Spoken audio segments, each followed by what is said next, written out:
여러분 안녕하십니까? 사주 상담사 장세진입니다.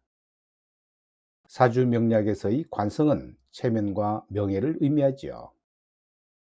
조직으로부터 오는 업무를 성실하게 수행하는 역량을 지니고 있는데요. 따라서 어느 정도의 압력을 감당해냅니다. 힘으로 대항을 하며 감당을 하는 것이 아니라 그 시스템을 수용하여 그 안에서 역량을 발휘하는 것으로 감당을 하지요. 오늘의 영상은 관성의 다양한 해석과 물상통변에 대해서 알아보겠습니다. 학생에게 관성은 학교라는 조직을 수용하는 모습이지요.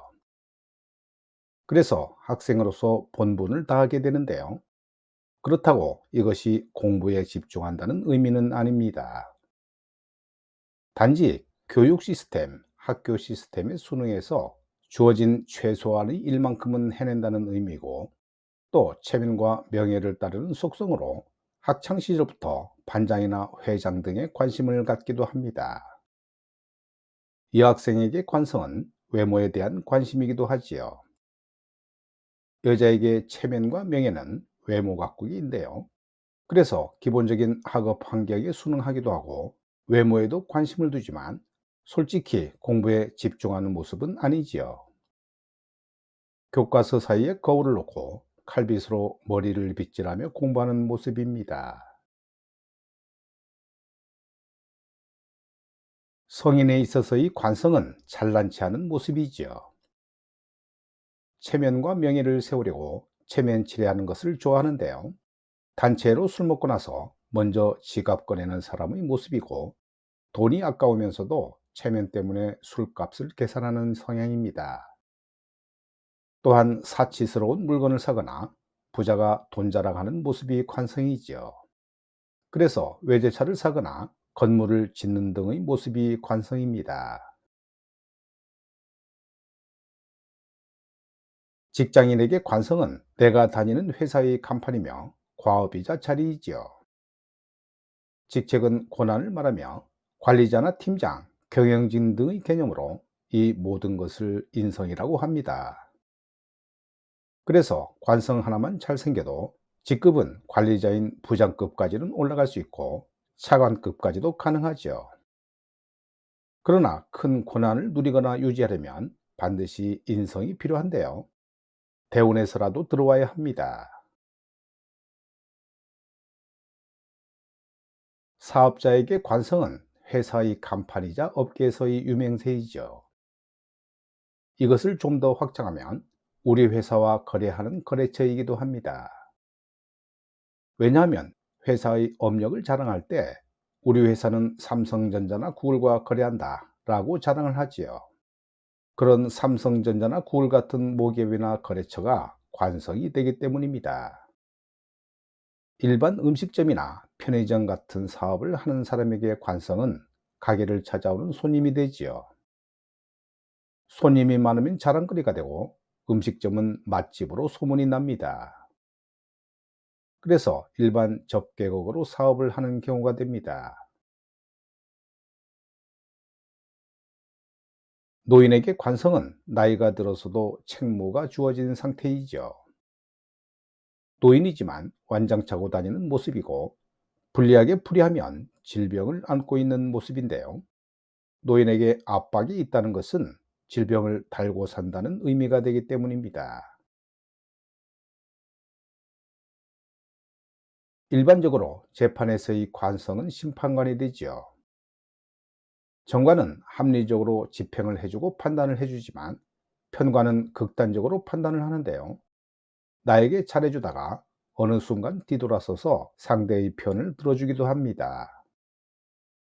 민사재판에서는 금전이 아닌 체면이나 명예회복을 위한 승소 가능성이 높고, 형사재판에서는 징벌을 받을 일이 많은데요. 왜냐하면 관성은 압박을 의미하므로 유죄 선고의 확률이 높아지는 것입니다. 남자에서의 관성을 보면 가문의 책무인 대를 잇는 것이 관성이지요.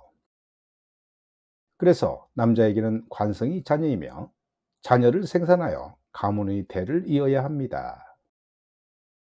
여자에게는 나의 신분이나 나의 자랑거리가 관성인데요. 남편이 관성이 됩니다.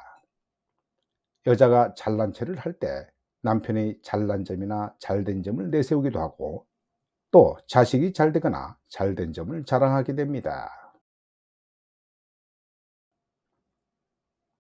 이와 같이 물상활용이라는 것은 관성 하나를 현실에 맞게 분화해서 적용하고 활용하는 능력입니다. 관성을 단순하게 회사라고만 해석을 하게 되면 학생이나 직장인, 사업자, 송사인, 노인, 성별 등의 관성운을 제대로 통변하지 못합니다. 물상 활용 능력이 뛰어나 사물 이치를 깨닫는 힘이 강한 사람은 학생의 재성운도 아주 화끈하게 잘 통변할 수 있지요. 같은 학생이라도 누구에게는 너는 머리가 좋아 수석하겠다 라고 통변을 하고 또 다른 누구에게는 너는 머리는 좋은데 공부에 관심이 없고 여자만 쫓아다니겠다 라고 통변할 수 있습니다. 똑같은 사주이고 똑같은 재성운이지만 이렇게 달리 통변을 할 수 있는 경지에 이르게 되는 것이지요. 물상 활용은 사주팔자에만 적용하는 것이 아니라 삶을 살아가는 그 사람의 현실을 보고 상황에 맞게 물상 통변을 할 줄 알아야 합니다.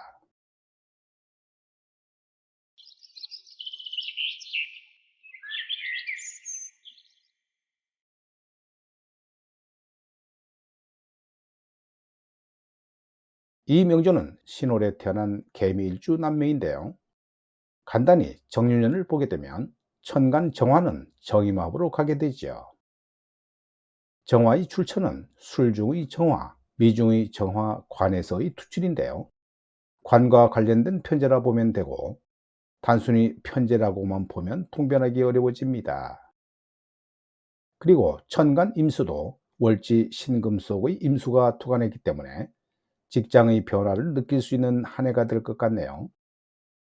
지지를 보면 유금 편인이 오면 신유술 방국을 만들게 되지요. 이렇게 되면 천간의 변화를 나타내기도 하는데요. 일단 월간의 무토, 관과 겁재가 영향을 받을 수 있습니다. 겁재가 동하면 회사 생활하는데 상당히 피곤해질 수도 있음을 예고하고 비겁이기 때문에 독립심을 의미하기도 합니다. 정유년 세운을 종합해 보면 회사 생활의 변화나 그만두고 싶은 욕구가 강해지는 시기라고 보여집니다.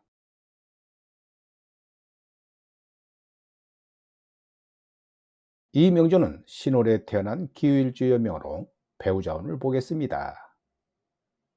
연간과 시간에 간목 정관을 두고 있죠.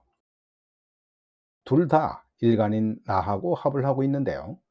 어느 간목이 나에게 최종적인 관성이 될까요? 먼저 연간의 간목은 나와 합을 하지만 먼 거리의 합이 되고 시간의 간목은 바로 옆에서 나와 합을 하는 관계이지요. 그래서 일찍 만나는 연간 간목은 멀리 떨어져 있기도 하지만 오의 지장 간의 기토가 있어 잘 만나더라도 인연이 약해질 수밖에 없습니다. 그래서 마음은 합을 원하지만 몸은 떨어져 지내는 경우로 볼 수 있지요. 하지만 바로 옆에 있는 시간의 간목은 대문 밖의 관성이고 겁제 위의 관성이라 남의 밥에 더 관심이 가는 상황인데요. 최종적으로 시간의 간목이 내관성이 될 확률이 높고 일찍 결혼했다면 한 번은 실패할 가능성도 있다고 봅니다. 오늘 영상은 여기까지 하겠습니다. 끝까지 시청해 주신 여러분께 진심으로 감사드립니다.